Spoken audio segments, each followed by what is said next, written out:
If you're a Carrigan hater, it's not going to be the episode for you. There's other teams out there who can overtake them. No, I'm actually going to disagree with you on this one. Here's why.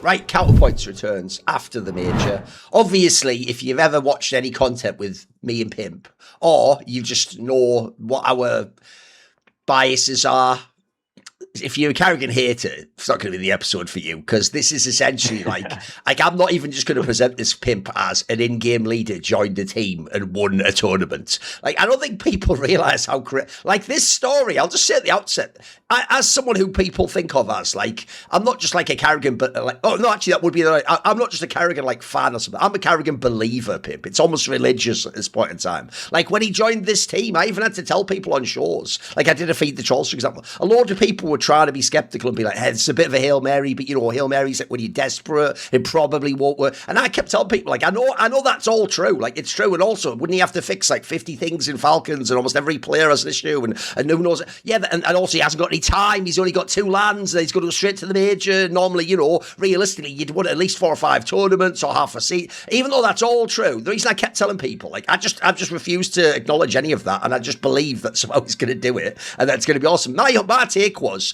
when I mean like do it, I mean like have a chance to win the major, you know, be in the matches, like do what he did here, like get to the playoffs, maybe have a great game. Like I would have even said if they'd have somehow lost the spirit, which by the way almost happened, I think that's more in the line of what might me being a believer. I didn't really think like you would actually win the fucking major, beat the entire top 5 ranked teams, pull all, and also like this is almost like not even real life, Pim. It's not even like what normally I would say even Carrigan does. This is like the anime version of Carrigan where he's come in and he's actually like transformed every player and how they see the game and like how decisive they are.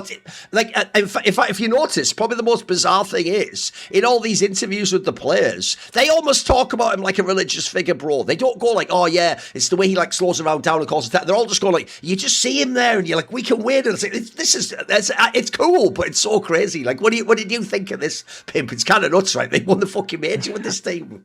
They did win the fucking major. That's true. I think there's so many different ways you can attack it, you know, and so many different ways you can look at it, because I find it fascinating, first and foremost, that Falcons finally got it together, you know, and it's like we've been speaking about, you know, for what, 8 months now on this podcast, that there is so much potential within Falcons. It was just a question of time before they finally found a way to connect, you know, and figure it all out. And let's be honest, it most likely wouldn't have happened with Kixon. And as you said, like, a big part of the reason as why it has happened is definitely Karrigan. It's not like Sonic has changed his style of coaching or NiKo changed the role and all of a sudden it all clicked. Like, the one thing that did change was Karrigan coming into the lineup, you know, and that changed then a lot of other things, you know, NiKo playing better, kyousuke all of a sudden, you know, stepping up and having more belief, and Modesty continuing. Like, I think there's so many different angles you can attack it from. I think the most spicy one to me is because I feel like it's one of those things I hate the most about Counter-Strike when we do analysis or when we discuss storylines. It's like 2 things can be true at the same time. And I think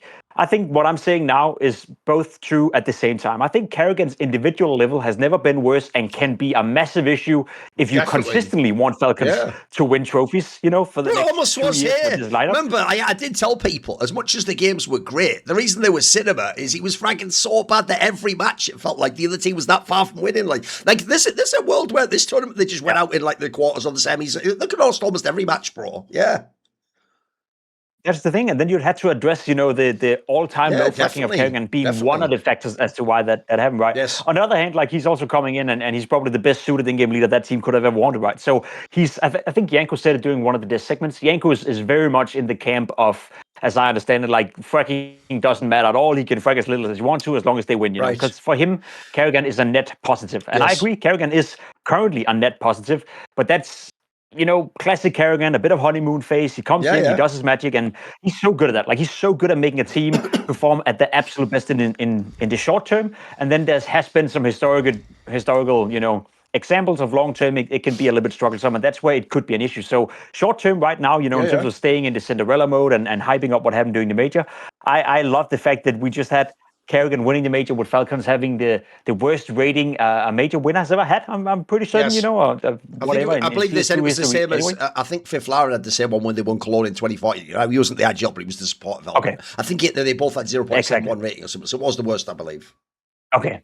At least the worst fracking per round, kill per round ever at a major. So I think that just adds a bit of spice to all of this, because now naturally we can focus on Falcons finally winning the major, and that makes them automatically a contender for every single trophy for the rest of the year, more or less, especially with the lineup they have and all the players. But it's also it's not one of those things where I'm as certain as Vitality. Had they won the major right here, I'd be like, yeah, they're going to win 4 more trophies for the rest of the years. I could very well see a world where Falcons don't win another big trophy this year, but I could also see a world where it all comes together and they start winning a lot. So I'm still excited about the fact that, to me, there's still a question mark, but now at least we know they can win stuff. If everything clicks and if the players believe in karrigan and there's a bit of that honeymoon phase, now we've seen at the very least it can come together and they can win stuff, but they still leave me.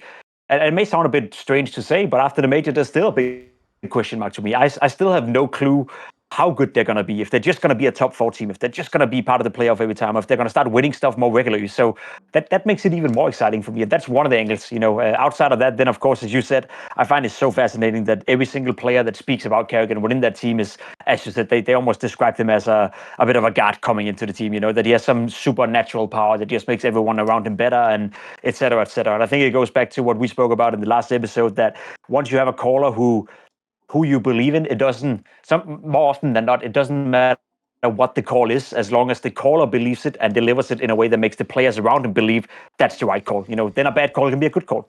So I think there's so many interesting things around it, and I think for karrigan, it's just such a cool story. He was eliminated with FaZe. He wasn't supposed to be in Cologne. He wasn't supposed to qualify, and all of a sudden he ends up as the winner. So there's a lot of angles, a lot of fascinating things, and then for me, furthermore as well, we can probably discuss that later on now if you want to. But the whole Sonic quote coming out as well, that he's now casting doubt whether or not he's willing to sign a new contract and continue coaching after so many years of struggling with Falcons. He now wins his 6th major, becomes the most winning coach of all time. He does it with 3 different teams, 3 different projects, 3 different lineups, 3 different ways of playing Counter-Strike. It's not the same style that he brought into a new team or a new organization, so he had to involve. So I think there's also, a conversation to be had around that Sonic, I don't know if he deserves. And that's the thing as well, like how much credit do you give Sonic for this and how much we'll definitely do that. I'll put a pin in that. We'll come back to that in a minute. Yeah, right. All right. We'll come back to that next.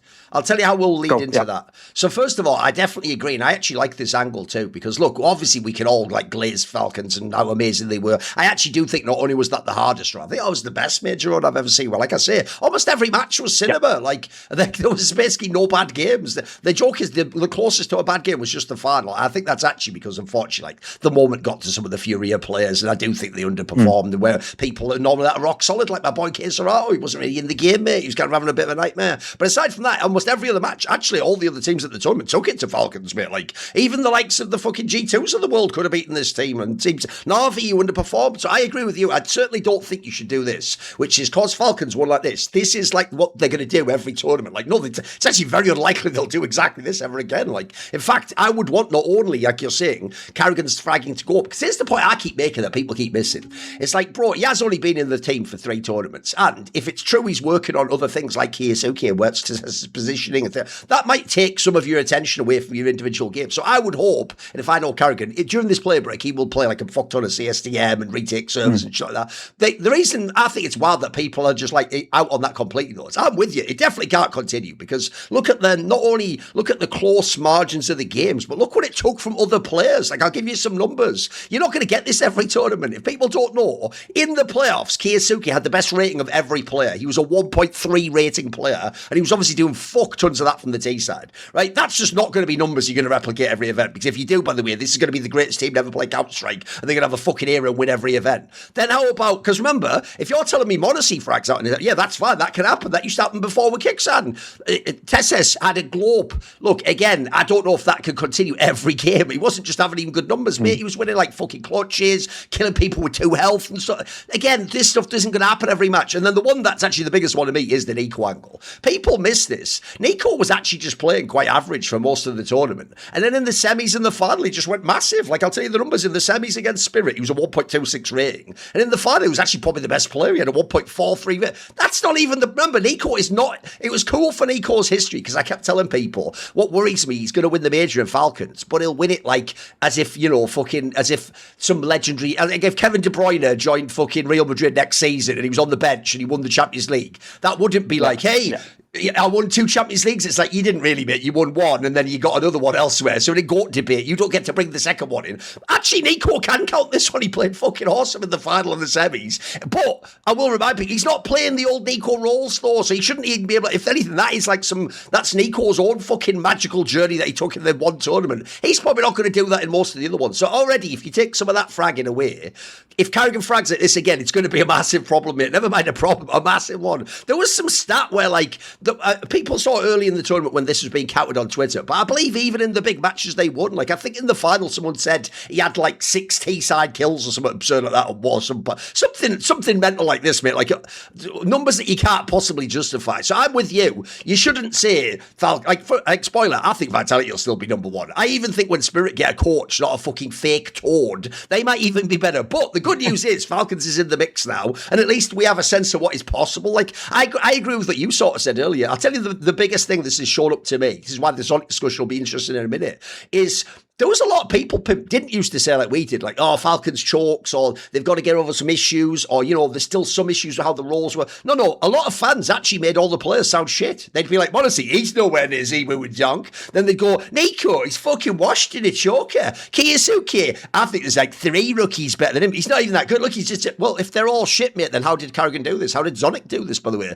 Aren't they even more miraculous? I didn't think they ever was shit. I thought this was, like you, mate. I spent the 2025 all the time thinking, look at the potential of the team. They should almost accidentally win a tournament eventually. There's just so much talent. Like, you'd expect somehow it'll come together. True, it didn't, but now you've seen what's possible. So I do think on that front. But here's the point I was going to make. Why are people acting, when you consider how terribly bad karrigan's numbers are, like he can't just return to like last year's numbers? You know what I mean? I'm not saying ever that he has to be a fragger pimp. Can I just get crazy idea, like 0.5 KPR a tournament? Because if you do that, that also takes a lot of the pressure off those big stars to perform, mate. And that, if he essentially ever frags, even just like old karrigan at 35, it'd be fine. Like, you'd actually still, I agree, either win tournaments or be in the mix too. Because I'm with you. This actually does finally do the real expectations of Falcons. When people said before they should win every tournament, no, because they were a flawed team and there was no core there. That team had never gotten it together as a squad. But now they do. Now I'm with you. Now everyone should look at every tournament for the rest of this year and say,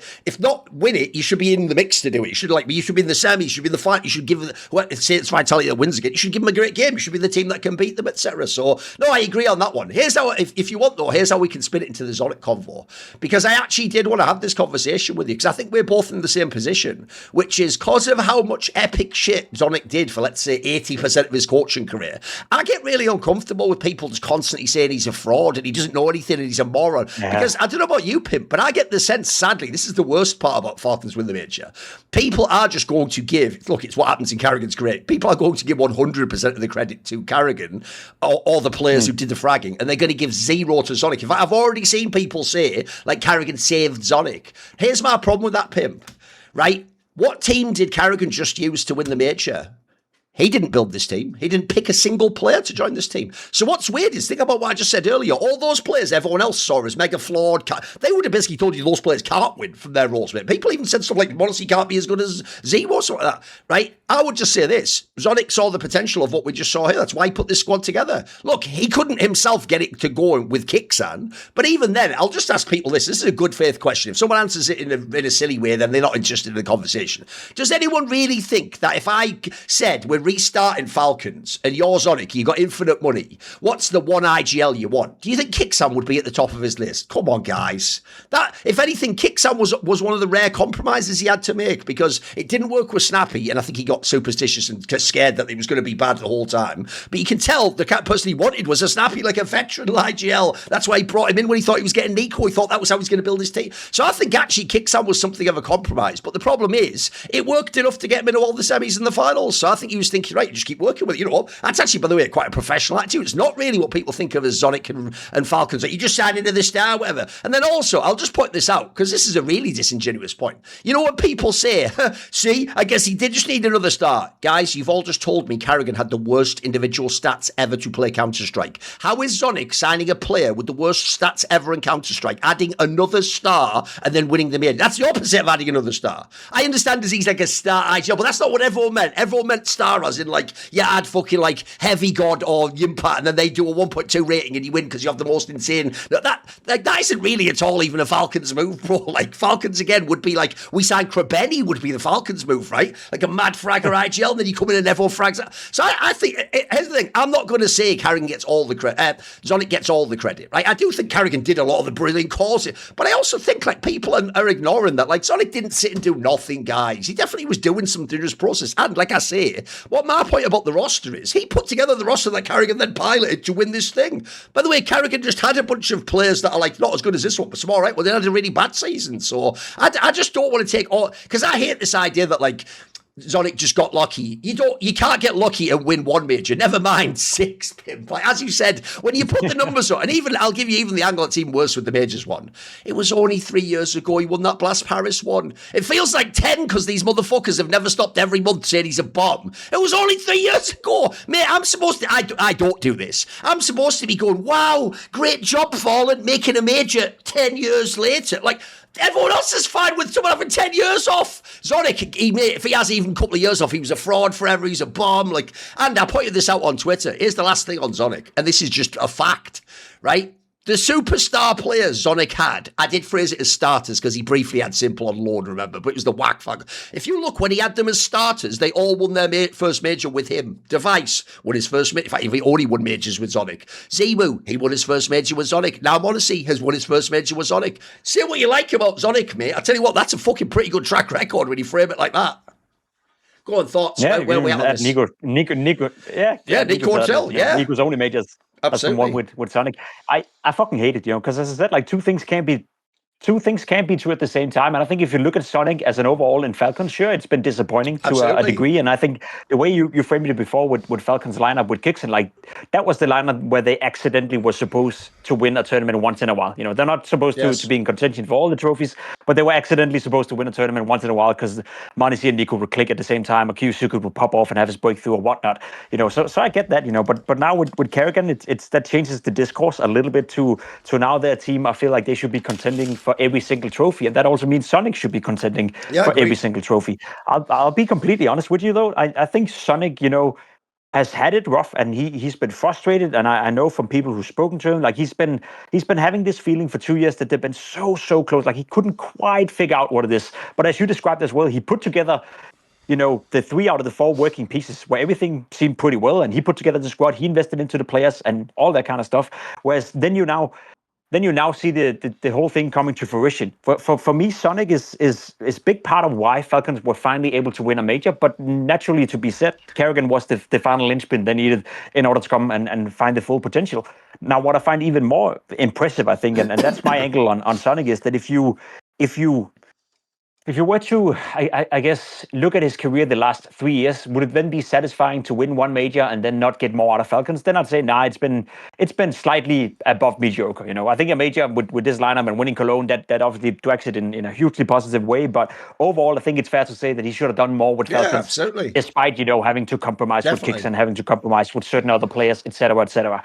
But I will also say that if you look at his entire career, winning 6 majors, doing with 3 different organizations, doing it with 3 different teams, with 3 different in-game leaders, with 3 different styles of Counter-Strike as well. Like, it's not the same style that he applied, whereas I feel like if Blade were to find a lot of success with NAVI, he then would move into another team, then he would bring the same style, the same approach, etc., etc. We spoke a lot about ZONIC had to change. ZONIC never had a star upper like Monacy, or a star upper like Saivu. He had to change, where Device was this calculated all player who would fit into the system, and all of a sudden he's now working with a Saivu and he's working with a Monacy where they have to express themselves as star uppers. He also used to have a style back in Astralis where everything was micromanaged, all grenades were accounted for and everything was down to the detail almost. To now in Falcons, he had to manage players like Monacy, who needs a lot of freedom. Players like NiKo, who does a lot of the calling on CT side, needs a lot of freedom to express himself and read the game in real time, whereas Astralis was a completely different way of doing it, and same goes for Vitality. So I think when you look at his career and what he's had to overcome and how much he's found success eventually in every single project he's been part of, I think that's insane. Because I would almost I'd almost compare it to football managers, the football managers they would like to do. Great coaches can fail too. You could have a Pep Guardiola in 3 years sign for I don't know, fucking Liverpool or whatever team he decides to go for. And even if you weren't successful with Liverpool, or even if it became a second place in the Premier League, or they only got to the Champions League final, but he ended up losing it. Like, when you look at his entire career as a whole, sure, that may not have been, the most success overall, but he still had a fantastic career. And I think it's the same for Sonic. So all this fraud talk and all this he's washed and all this he was never a great coach to begin with, and he only won majors because of Glaive, and he only won majors because he had Astralis, or he only won the major with Vitality because he had Saivu. I mean, in order to fucking win a major, you need good players, you need star players, and you can't just credit all the credit to the star individuals at the time he was coaching them. So I find that whole conversation ridiculous. So again, it's one of those scenarios for me where sure, it can be true that Sonic and Falcons have been, with the major win, I think it's been passable. It's been okay. I think Falcons are looking back at it now and being like, okay, that was worth the investment. And as far as I'm aware, he's the highest paid coach in the world as well. And at this point, I mean, re-signing a new contract with him, is he's willing to do that. That's going to be another expensive contract for Vitality. He got all the balls in his court, to be completely honest. But knowing that he's maybe the most expensive coach of all time, I'd say he passed within Falcons. But that's why, again, I'm very interested in how this is going to develop, because if this means that Falcons will net another 2 or 3 trophies before, we head into the next major, or let's say they win the next major, or let's say they win a couple of trophies and make the final at the next major, like all of a sudden we're talking about a team that, and a Sonic, era within Falcons where it's all more than good enough. So this whole, evaluation of Sonic is not over yet. So thus you can't call him a fraud in Falcons, because his time in Falcons is not up. And given that he won the major, odds are that he'll definitely continue if he wants to. And that's why I feel like we can't really evaluate to the fullest. But the whole fraud conversation, the whole devaluing his career, the whole, starting to find holes. And people also saying that in Vitality, it was only when Apex said, we'll drop the Danish way of playing Counter-Strike, now we just do it my way. That's when Vitality won the major. And in Paris, sure, there may be some truth to that he had to come to a compromise, but that's also part of coaching, adjusting to the players and adjusting to Apex as an in-game leader. And if anything, I've only heard Apex speak positive about Sonic, said that he learned an awful lot from Sonic. And, as much as Apex likes Extas, and especially with the era they had now, I never got the sense of Apex, basically telling the world that he thinks Extas is a better coach than Sonic. If anything, I don't think I've ever heard him address that comparison, bro. I don't think he's ever made the comparison. No, exactly. No, exactly. And if he truly felt that Extas was a better coach, he would have done that in certain interviews. If you would actually argue his whole shit this last year has been comparing Astralis and Vitality, I actually agree with you. Apex is not a shy guy. If he really thought Extas was the GOAT coach, he'd make that point too. But I notice he's never brought that up. I think that's quite telling, Pim. I think you're right. Exactly. That is very telling for me. So I think the way I would summarize it is, the whole fraud conversation, it was never a conversation. It should have never been a conversation. And I think that died down now. And then, as you said, how much credit are people willing to give Sonic for this specific major? That's going to be a them issue, because I think when you look at his career, with 6 majors, the most winning coach of all time, like it speaks for itself. If anything, the best way I can compare that to is when people, Carlo Ancelotti as well in Real Madrid, winning a lot of Champions League titles. One camp is like, Mourinho built that squad, he set it up, and then Ancelotti took over and sort of got the most out of it. I think there's some truth to that, but that doesn't take away the fact that Carlo Ancelotti were the coach when they won those Champions League trophies, and when they were dominating. So I'd still give the main credit to Ancelotti, but I'd give a little bit of the credit to Mourinho, and Florentino Perez for building the team up until that point. And the same here, I'd give a lot of the credit to Karrigan, because I think he was the defining factor, but there's still a big portion of the credit that goes to Sonic, because he was the one who built the team. He was the one who were able to give the keys to Karrigan and be like, here, I built this squad for you, now finish the job for me, and that's his decision at the end of the day. If Sonic had said, I don't want Karrigan as an in-game leader, Karrigan wouldn't have been an in-game leader in Falcons, and that would have been on Sonic's responsibility. But again, he was the one hiring Karrigan. So if you think Karrigan is the best hire of all time in Falcons, and he was the one, finally getting the most out of them despite his fracking, then you got to give a bit of the credit to Sonic, right? Because we also criticize him for when he hired players that we didn't like or didn't really fulfill their potential. So it has to go both ways in that sense. Yeah, and also, to use the Ancelotti example, it's not like that was fucking David Moyes that then won the Champions League. Like, it's also Carlo Ancelotti. Like, the point is, a great person set the team up, and the manager. By the way, I agree with you, actually. The president of Real Madrid is like one of the rare presidents that's like a direct architect of some of the teams. Like, he's the one who set all that philosophy. If you don't sign the players after 30, so he clearly has his own vision on the team. And then it's not like they just handed it over to a random janitor guy, and then he did it. Like, you still needed someone great to take what was there, the potential, beneficial, then turn it into the victory. So yeah, I'm with you for the same reason with Zonic. Like, Zonic's the one that built the squad. Even if here's the thing, there's two parts to this that are also crazy when I phrase it like this, Pimp. So if we're saying all Zonic does is sign the players, like set the team up and then do timeouts, then everything else is karrigan. He signed karrigan!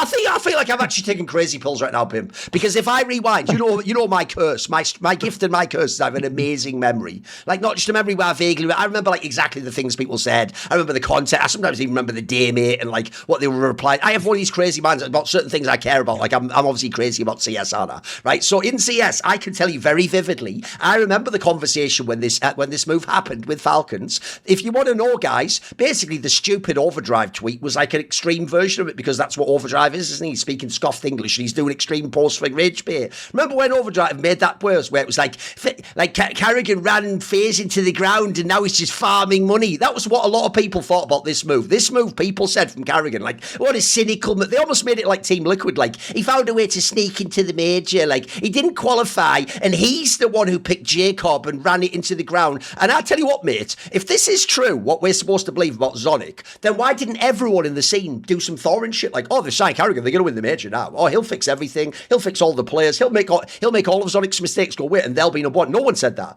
Mate, when they signed karrigan, loads of people were like, "This is desperate. This isn't going to work. karrigan's playing like shit." And besides, Kixan, remember after Rio, this should keep Kixan. Every fucker said that in the scene, mate. They were all, even people I really like and respect, like analysts and commentators, they were all saying that shit, mate. They were all like low key hating on karrigan because of what happened in FaZe because they couldn't see the vision. And so, actually, Zonic signing karrigan by their own definition was a massive gamble that I would argue took a certain amount of foresight or prescience or vision from Zonic or whatever players agreed to it, NiKo, etc., to even let that happen. And then even if, as you're saying, let's imagine for a second, karrigan really does do everything in the team. I doubt he does do everything, but let's say he did. Then Zonic let him do that. That in itself is actually good coaching also. Like, I'll use the same, I'll keep the analogy going of Real Madrid. Do you know what? I don't think, on the other hand, though, Pimp, that when we do the great Real Madrid coaches and people go, Jose Mourinho brought them back to the top, finally they won the Copa del Rey, they finally won the league, they got the 100-point.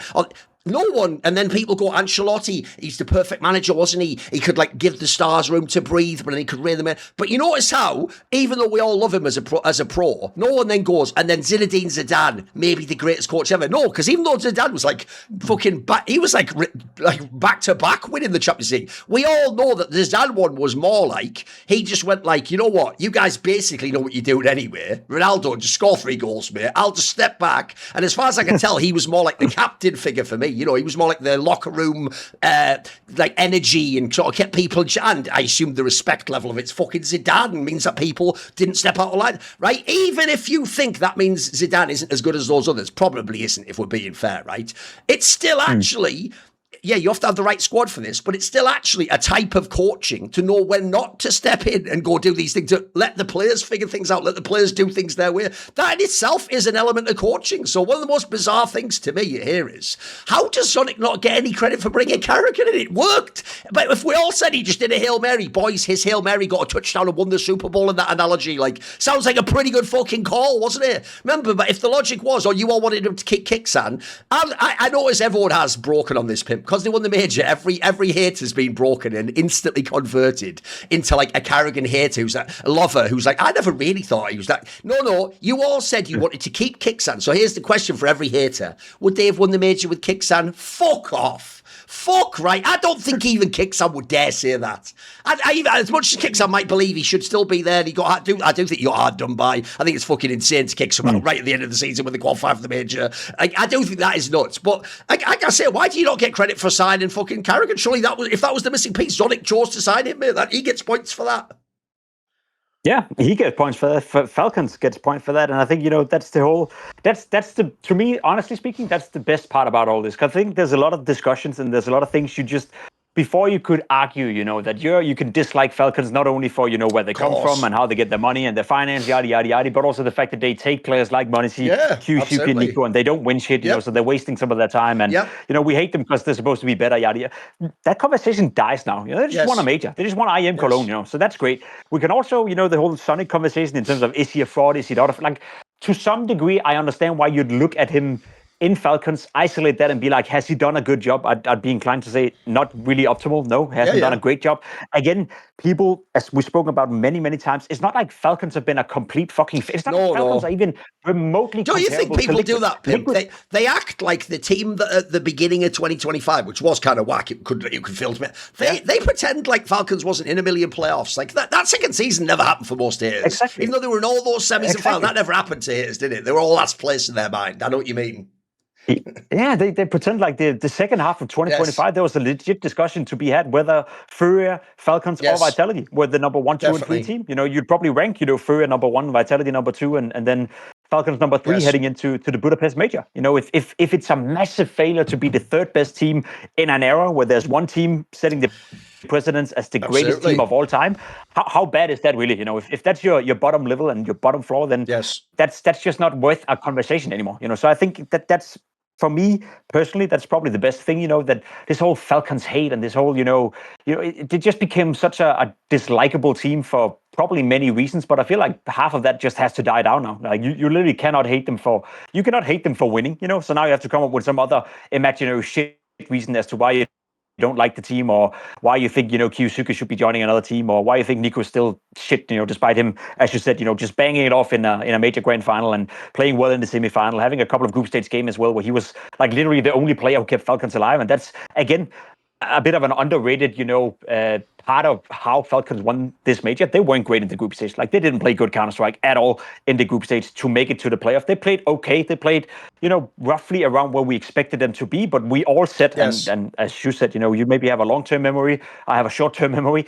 All of us on the desk that I worked with, whether I was the host or the analyst, depending on the setup, we all said that the way they play right now, they will not win the major. Sure, they made it to the playoff, but they need to step it up massively in the playoffs. So nobody was really convinced or saw anything in the way Falcons were playing in that group stage who were like, okay, now I start to believe even more they're going to win the major. So it kind of came out of nowhere, but it came in a classic karrigan fashion where I think he said it in a couple of interviews as well, like all the majors he's ever won, or been part of or gotten into the final, they all been a grind. They all been hard. Like, he's never had it easy in a group stage. He's never gone 3-0 and then went into the playoff and won the quarterfinal easily, won the semifinal easily, and then find himself in the final. Like, every single game had to be a grind, a struggle. They had to fight for it. And that's what he said, that's why he believed that Falcons could win Cologne. That, this reminded me of all the other majors that I've had with different teams where all of a sudden, with the phase iterations, we find ourselves in the final, the Shanghai Major, where they also were struggling leading into the tournament, also were struggling in the group stage, and all of a sudden they're one round away and dust 2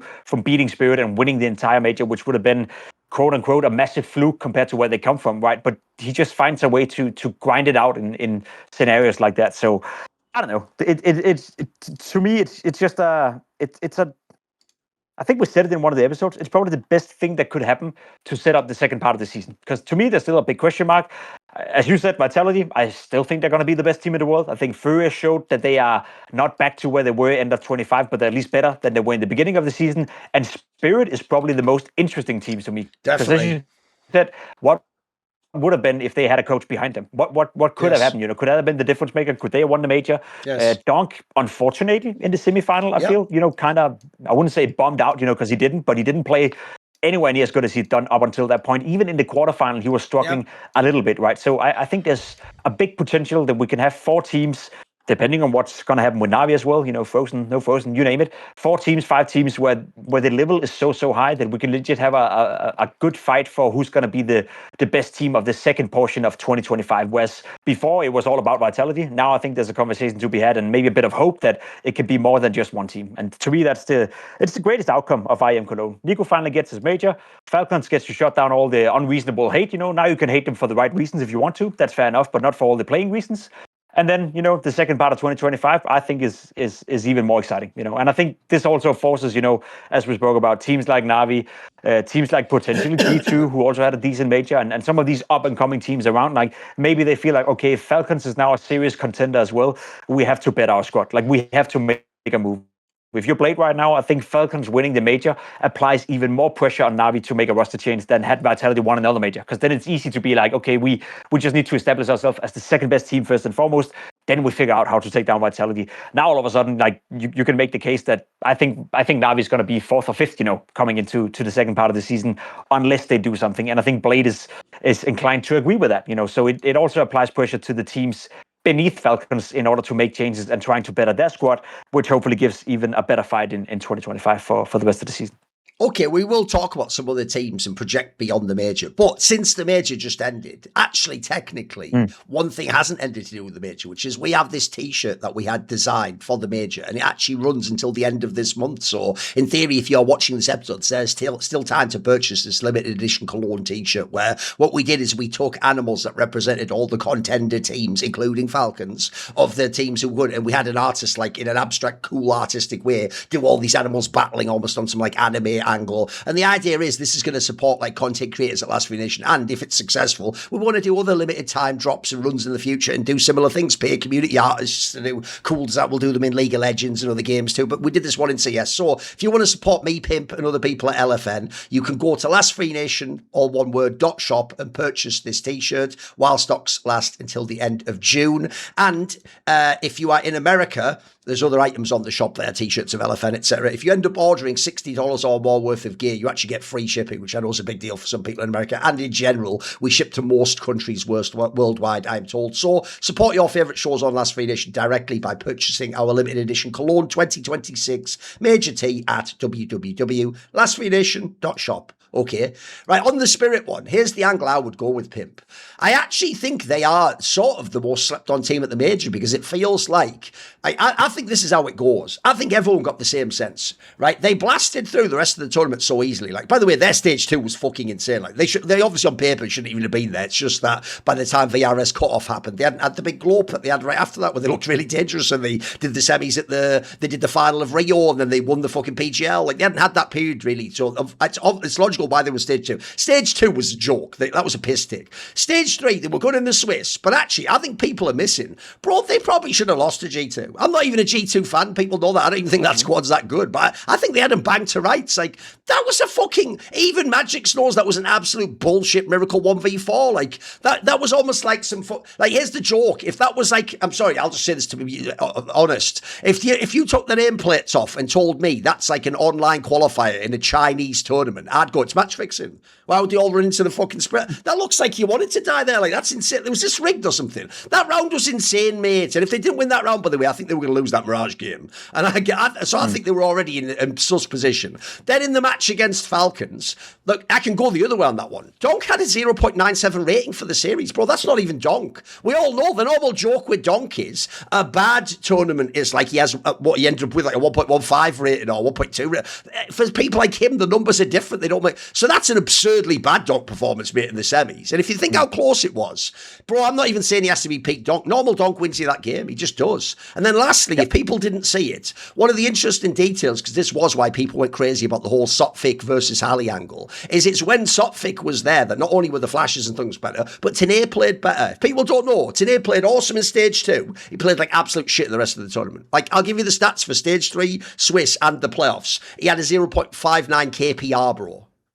This is Tene. Like, if you ever watch him, the eye test tells you that's a really skilled player. Like, that's a guy who can like, you see him win some aim duels, you're like, this guy's fucking crispy. He actually had a pretty bad playoff run in stage 3. So, considering in light of all that, with no coach, literally, we're not even doing some Zonic like head to fraud. That's a literal fraud coach. It's a toad coach, for fuck's sake. Like, the only even angle you can, I had a not bad one on Twitter, which is once Vitality lost and Spirit won, I did that one of like, Ixtaz isn't even the best frog coach in the tournament. Whatever. Listen, that would have been better on a desk. That would have banged more if I'd have had a jab thing to pull up. But anyway, the point is they didn't even have a coach behind them. Mate, I think if you look at some of these factors, like, one, surely Donk plays better in a future tournament. Two, if you have a coach, this is actually why, personally, I didn't predict Falcons would beat Vitality. But the second they were playing Spirit, I said, actually, Falcons wins the major now. Because when they're playing Spirit, think about how karrigan style CS is. Where I always say the reason it works at majors is he just makes you uncomfortable.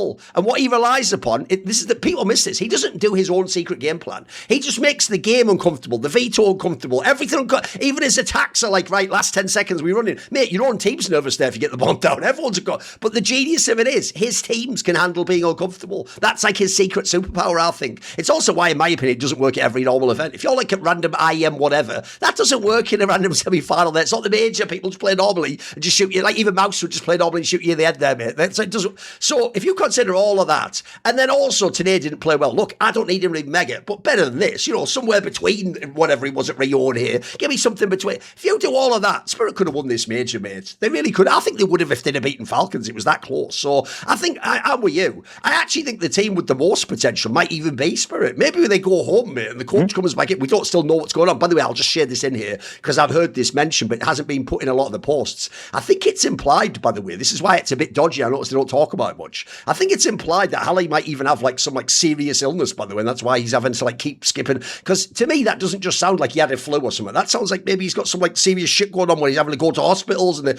because the idea you can't, you know, they're saying he's not even communicating with them during the event. That's the part that was disturbing me, because my assumption would be if you're just ill or your wife's having a kid, you can still Skype him each night or what.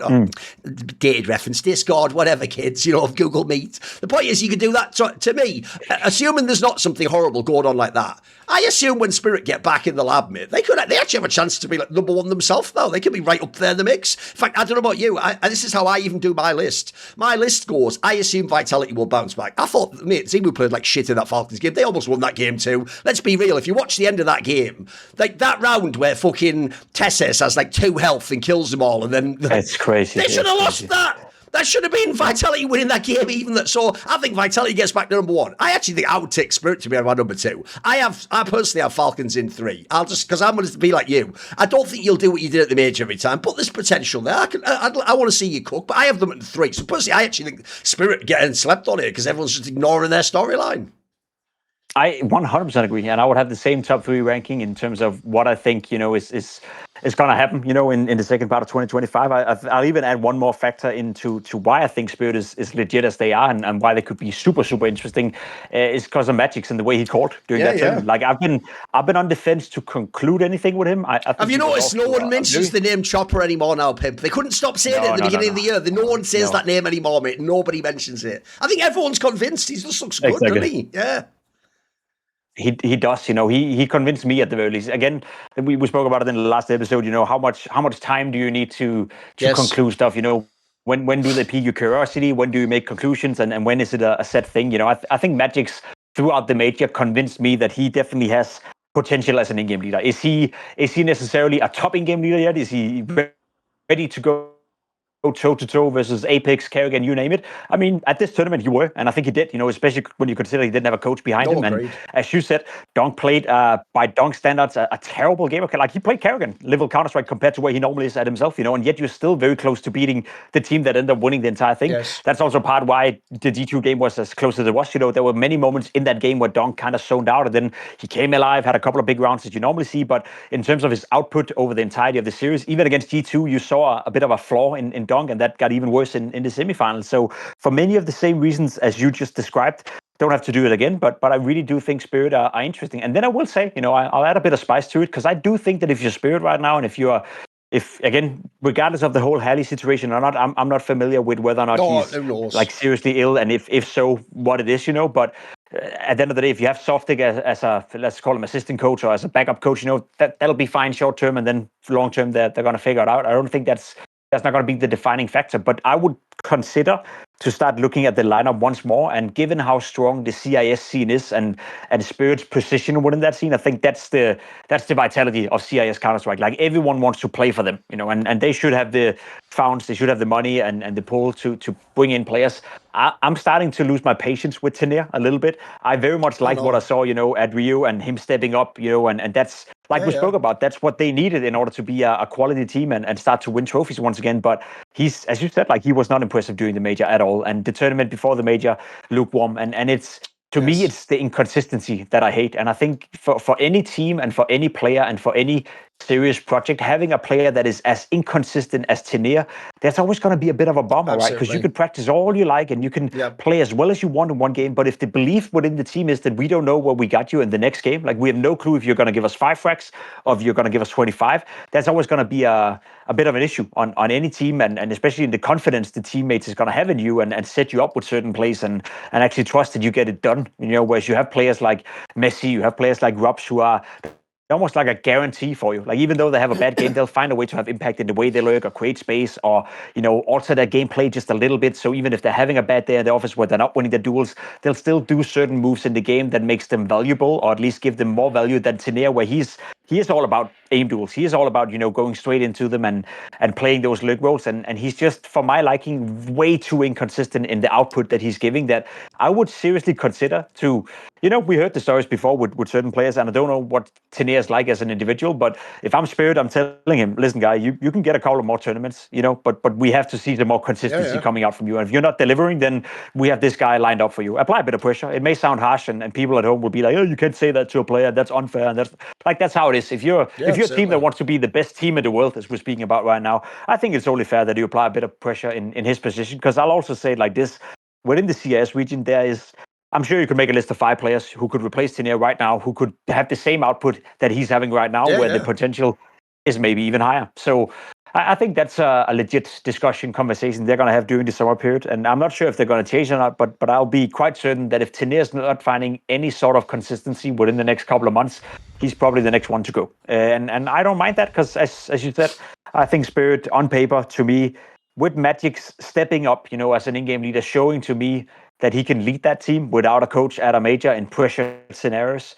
I very, very, very much believe Spirit for the future is going to be interesting. I'll tell you this: I don't know if that was actually public during.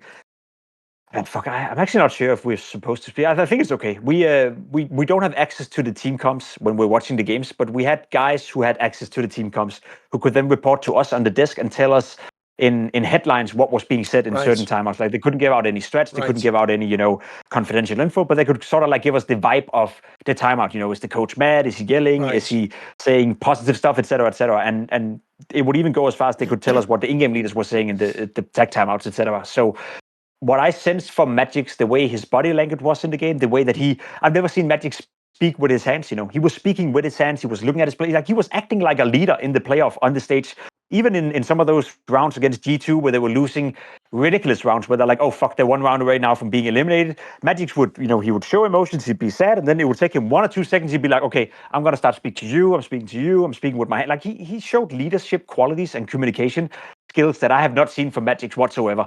And to me, that was a character that I didn't think he had, to be completely honest, and something that I liked a lot. And I can also tell you from the feedback we got from the people listening into the voice comms, it was legit. It was Magic's calling a lot of the stuff. It was him being the in-game leader. It wasn't one of those scenarios back in G2 when Snacks was part of G2 where it was basically NiKo who was the in-game leader whenever he wanted to be the in-game leader, and Snacks would only be allowed to talk if NiKo allowed him to talk. When we're not in that scenarios where Donk controlled the team and then Magic's would, occasionally call as the in-game leader. It was Magic's who mainly controlled the team, and then of course taking in feedback from Shiro, Donk, you name it. So I really, really, really appreciated a lot what Magic's did in that tournament, and I think that's what gives me even more belief that Spirit will be a contender to win trophies. Because as you said, like it's a given that Donk is going to go back to Donk levels. Like we saw in stage 2, we saw it in stage 3. He was on track to have the highest rating ever at a major produced by a single individual up until the quarterfinal and semifinal. So that goes without saying. He's going to be just fine. But now that you add Magic's into the mix, that who I think could develop into a legit in-game leader on the level of, or maybe just below the level of a karrigan and Apex, which is more than enough when you have Donk in your lineup, that alone gives me enough hope that Spirit will be a team that is contending for trophies in 25 for the rest of it. And I'd even say like this, if you were to ask me who do I think is going to win more trophies for the rest of the year, Spirit or Falcons, I'd probably lean towards Spirit at the moment.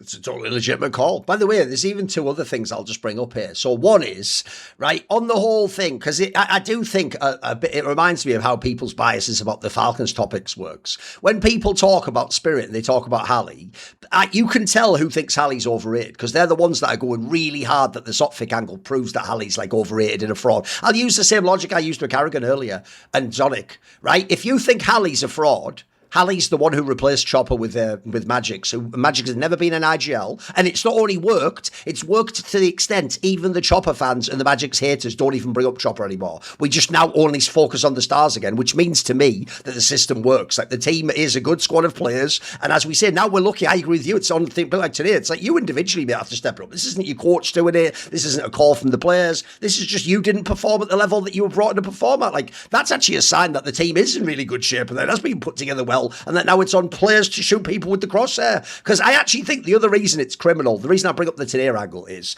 obviously everyone could see Donk fell off, but Donk's so exceptional, that is actually the rare thing that he falls off. For him to have a bad game is so unusual. We can almost all remember I think he's only about 3 lands that were bad. We can all remember all of them. They're easy. ESL Cologne 2024. One of them was like earlier this fucking year. It was like, so like a Pro League or so. I can't remember which one it was. There was one that was like earlier this year where he was shit as well. Right. What's mad to me is the other reason why I think Tanair has pressure on him is because there's actually an angle that got slept on in that semi-finals where people forget their old narratives. There's a narrative about Shiro that's true. Shiro's normally shit if you put him in the semis. Mate, he was banging in that semi. He was playing out his fucking mind. He almost won them the Anubis like by himself. Like he was actually having. Bear in mind, normally he's the one we used to put all the Tanair when there was no Tanair, when that was just Zontix in the 3rd-star role. It was Shiro we put all the scrutiny on. Well, you know what? Shiro performed. Mate, if the way he played, if Donk had played normally and Tanair had anything vaguely, they would have just won this major, mate. Like I actually feel bad for Shiro. You got kind of fucked out of a major where you wouldn't have been the one that got carried. You would actually have been really fucking good, mate. You actually had excellent stats. So I agree on that one. I actually think Spirit, if anything, is slightly underrated. Actually, I could see this as being like more the medium performance, and they can have a much better one than this going forwards. Okay, I tell you what pivot I want to do now, Pimp. I actually think this is an example of where we can have a really interesting discussion about a team where it's going to sound like we're being mad hypocritical, bro, because I want to talk about NAVI, right? I'm actually one of the people, Pimp, who you've heard all these rumours during the season, and maybe there'll be roster moves, you know, those bizarre ones, like maybe Alexi B's going to Aurora. You think, what? It's like, bro, you're still in a team winning tournaments, like you're in second place. Why would you ever leave? I'll tell you why. Not only do I think those aren't like totally unfounded rumours, but I actually think, look, I wouldn't do the Alexi B move. I would change Immer or something like that. You know, the reason why I do think you need to change a player if you are NAVI is this. Even though they were awesome this season, by the way, if you're Blade, you get a 10 out of 10 for this season, mate. You did an awesome job. I don't even think you actually were that bad at the major. You almost beat Falcons. You had them banked rights on the Anubis that you don't even play out choice that much. So I think actually, in general, you've done a very good job. But the reason why I think you have to make a move is this. I have what I call in esports a superstar theory. And what I mean by that is, I don't think superstars, bro, are just like slightly better statistical players. And if you have, like, say, the 5th best player and I have the best player, it's like, well, we've both got really good players. Let's go play. No, let's think about those. I'll translate those in Counter-Strike or even sports. That's like saying if you have Mbappe or Haaland as your striker, but then I have, like, I don't know, Mbuemo or something, that's fine. We've both got really good strikers. Like, no, because here's the difference. Mine could still do a good job. Maybe I could score 15, 20 goals. Yours could not only score like 30 goals. You might score like worldies that just win you the Champions League or the greatest game of all time. Or they can destroy any defense. So I do think in Counter-Strike, I'll use the same analogy. There's a big difference between having Ziwu or Donk or having Makaze. Like, look, there was times this season where you might have said Makaze might be like the 10th best player in Counter-Strike. Like, he's having tournaments where he pops off. If you want to look role for role, Bit's one of the best in his role. Like, they have some star potential in NAVI. But if you're being realistic, they don't have crazy firepower. They don't have that one player that can carry the whole game. Like that. I'm sorry, Makaze isn't him. Like, he's a good player. I actually think he still has potential to grow, but they don't have that super duper epic player. In fact, you can even argue, if you've ever heard Blade's interviews, because of like the PTSD of working with Simple, maybe he doesn't even want those superstar players. I mean, I told you that story where 2 years ago, I've heard it wasn't even just like a rumor. I've heard Elise just asked after they won the major, but in fluky fashion, can I just have him as role, basically? Like, I'm better than him. Like, can I just join because this team looks mega? I suspect one of the reasons they said no wasn't just like, well, we'll keep this. I think they didn't want to work with Elise's personality in that. I think Blade's whole shit now is sort of like, I would compare him to like Luis Enrique. It's like, I don't want the Mbappes. Get the fuck out the team.